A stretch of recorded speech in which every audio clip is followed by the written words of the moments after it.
Welcome to the third session then. Bienvenue à la troisième session. Evolving Urban Images and Meanings, les images urbaines, significations changeantes. Je commence en vous présentant Barbara Morovic, qui est archéologue, docteur en anthropologie sociale. Alors, qu'est-ce que je peux vous dire? Son travail porte beaucoup sur les questions de syncrétisme culturel, sur le rôle des organisations associatives. Elle travaille également au sein d'un groupe associatif, je pense, qui s'appelle Horizon, l'association transdisciplinaire, donc une dimension qui me semble très importante ici. Elle est directrice d'un ouvrage qui s'appelle Mobilité, auteure de nombreux chapitres portant beaucoup sur la question de l'imaginaire du quartier populaire. Bon, je vous épargne la liste de ses publications qui sont nombreuses, elle vous dira si elle veut après. Merci. Donc, bienvenue. Merci. Alors, moi, je vais vous présenter cet aperçu du pouvoir des images dans les quartiers populaires en France à partir de plusieurs acteurs, c'est-à-dire de plusieurs producteurs d'images. On part déjà du fait que je partage tout à fait l'idée de Pierre Bourdieu dans La misère du monde, comme quoi les cités sont tout d'abord difficiles à décrire et à penser. Cette misère des cités étant pour lui l'incapacité encore actuelle à rendre une vision complexe de ces territoires. Malgré la présence des différents producteurs d'images, les cités sont globalement regardées à travers la vision stéréotypée, stigmatisée qu'on connaît tous. Ces regards ne tombent pas d'en haut, mais c'est le fruit d'une construction historique et politique entre le nous des habitants des villes et le eux des habitants des quartiers périphériques, porteurs d'une culture pensée souvent comme inférieure, voire tout simplement niée. C'est aussi un exemple flagrant de ce que l'anthropologue Hans Belting définit comme une relation décalée entre l'image et les lieux.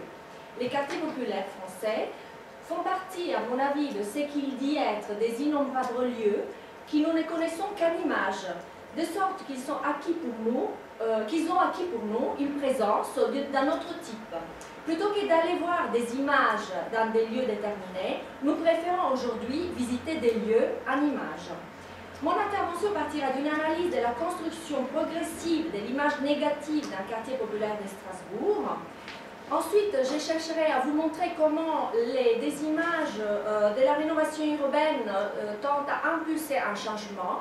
Et finalement, comment la construction de cette nouvelle image de la rénovation urbaine s'entrecroise avec des visions plurielles, celles complexes des habitants, qui rencontrent un écho dans les images produites par les associations, et plus particulièrement par une association transdisciplinaire d'artistes, anthropologues et urbanistes, qui se dit faire porte-parole des habitants, perçus comme étant expropriés d'une capacité non pas d'autoreprésentation, mais de communication de leur image. Cette association essaye de substituer les images actuelles avec d'autres plus complexes. Il est opportun tout d'abord de rappeler très brièvement la conception du quartier, quartier de fin des années 60, période marquée en France par une phase de réfiguration des grands ensembles et notamment par la réduction de leur taille. L'architecte Pierre Vivian critiquait les grands ensembles de première génération et proposait un autre modèle. Il juxtapose une métaphore biologique et sociale, celle de la ruche, qui renvoie à l'unité du voisinage, avec une forme innovante qui permet une circulation routière sans feu. Donc c'est un quartier qui se veut être à mesure d'homme. Là vous voyez en parallèle donc, les images qui sont celles de la construction, les images des dessins des architectes et celles déjà dégradées dès la fin des années 90 dans un livre intitulé Marge. Ce quartier est assimilé aux grands ensembles.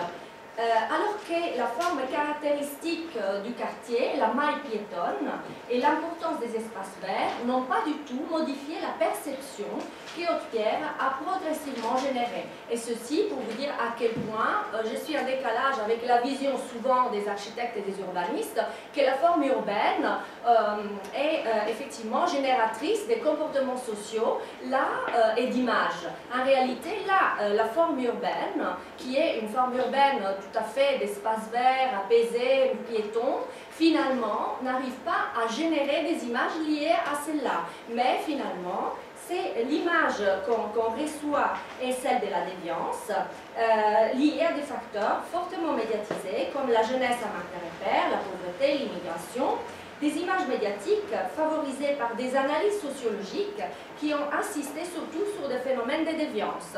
Donc par exemple, dans ce numéro de Saison d'Alsace, Marge, dont vous voyez une photo là, il y a plusieurs sociologues qui parlent en termes de décors ravagés d'une banlieue strasbourgeoise, etc., etc. Pourtant, bien souvent, le premier sentiment qu'on rencontre quand on va dans ce quartier, c'est un sentiment d'étonnement. Étonnement dû au décalage dont je parlais tout à l'heure entre le lieu et son image. Le propos du sociologue Jacques Donzelot, qui visite Haute-Pierre très récemment, est éclairant. Il affirme « Haute-Pierre figure parmi les 25 quartiers classés comme les plus difficiles, tant par le ministère de l'Intérieur que par la rue. La rue est l'Agence nationale de la rénovation urbaine. C'est que l'on a du mal à comprendre en pénétrant dans cette cité qui n'a rien d'un grand ensemble. On n'y trouve ni tour ni bar, mais une structure originale, etc., etc. » L'étonnement du sociologue est très intéressant à analyser.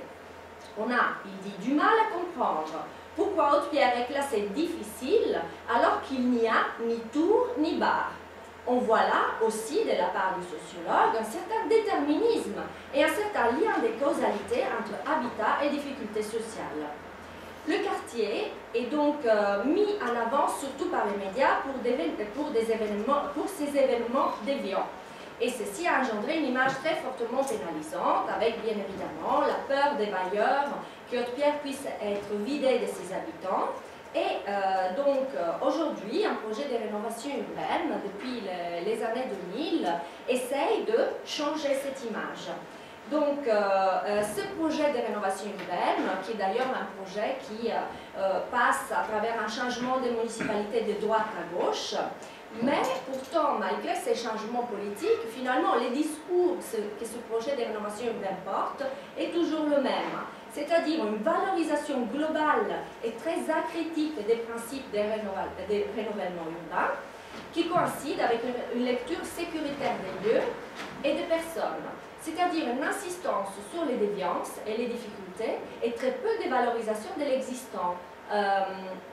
Concrètement, pour remédier aux défauts constatés, illisibilité des espaces, enclavement, manque de centralité, les solutions préconisées sont la clarification des espaces à travers la résidentialisation, c'est-à-dire la progressive privatisation d'espaces collectifs, et aussi à travers la tentative de mixité sociale pour impulser un changement d'image et faire revenir les classes moyennes. Donc là, une autre caractéristique du discours du projet de rénovation urbaine est l'insistance sur l'imaginaire du quartier jardin. On parle d'axe vert, d'ambiance jardin, d'ambiance paysagère, pour faire de Haute-Pierre un quartier jardin. Alors, la reconnaissance de cette identité d'espace vert réfléchit une réalité du quartier à laquelle les habitants sont très attachés, mais est traitée de manière instrumentale.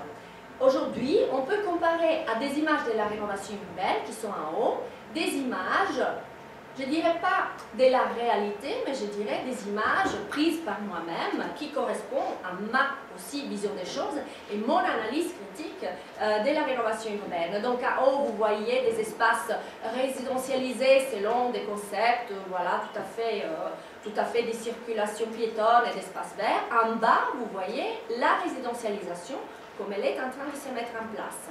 En haut, vous voyez une route piétonne, qui est surtout piétonne et qui voudrait tout simplement apaiser les circulations selon la carte de la rénovation urbaine. En bas, vous voyez cette route comme elle est actuellement selon mon propre cliché, c'est-à-dire le fait que d'espaces verts et piétons sont transformés aujourd'hui finalement dans des parkings de voitures, et là c'était un espace entièrement piéton. Finalement, on fait pénétrer la voiture dans cet espace-là. Donc, déjà, cette relation décalée entre image et lieu apparaît évidente. Mais, à travers l'analyse d'une cinquantaine d'entretiens, on peut apercevoir d'autres types d'images qui se dégagent. Là, je vous montre certains mots qu'on a isolés d'une cinquantaine d'entretiens qui terminaient avec une question de donner 3 mots pour définir votre quartier.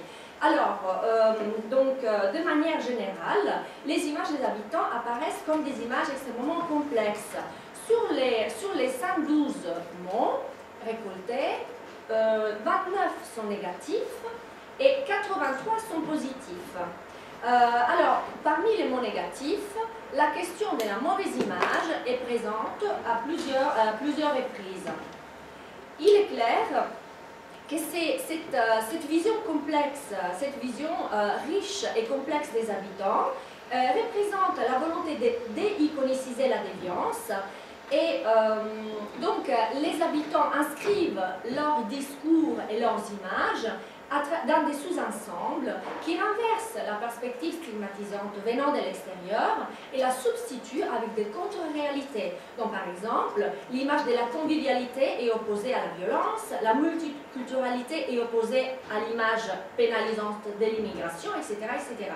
Ces discours montrent comment à la fabrique externe des images négatives, il y a nécessité de répondre avec une fabrique interne d'images positives.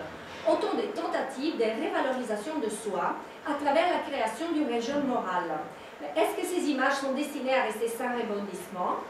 Au défaut d'une médiatisation de ces aspects, invisibles pour la plupart du public des télévisions et des journaux, comment les rendre publics? Alors, j'inscris le travail de l'association Horizon, justement, dans cette tentative de rendre public cette multiplicité et cette complexité d'images et de dépasser, effectivement, celle que la réaction classique, disons, qu'on peut percevoir, c'est-à-dire souvent les jeunes, notamment des quartiers, ripostent à l'image que la presse leur impose à un niveau ironique et contestataire. Mais ce niveau ironique et contestataire, la moquerie et l'insulte de la culture de la rue, finalement, se retourne contre les producteurs. Alors que le travail médié par des associations peut constituer un médium alternatif qui complexifie l'image sans forcément la mettre dans un champ antinomique, mais en la complexifiant tout simplement. Alors, le croisement de ces 3 champs disciplinaires, les sciences sociales, l'art et l'urbanisme, favorise la compréhension d'une réalité urbaine complexe et leur représentation et communication aussi, grâce à l'intervention artistique engagée, à travers notamment l'utilisation des arts graphiques et des technologies de l'information et de la communication. D'autre part, à travers la mise en place des conférences et projections de films sur les questions urbaines, le but est aussi de débattre des enjeux de la rénovation et de démocratiser des concepts ou des termes nouveaux, comme par exemple le terme résidentialisation, qui évidemment est très, très difficile à comprendre d'un premier abord. Je vous donne quelques exemples. Alors, les expositions de l'association interviennent sur 2 volets, c'est-à-dire un volet espace public et des expositions portées plutôt en salle qui, à la fois au sein du quartier et à l'extérieur du quartier. Les expositions dans l'espace public interrogent la persistance du discours artistique au sein du quartier, c'est-à-dire on veut valoriser aussi la présence des artistes et des fabricants de la culture au sein du quartier depuis la naissance du quartier, et tout cela à travers des affiches au sein même de l'espace public qui déplacent le regard stigmatisant sur des événements autres que la stigmatisation.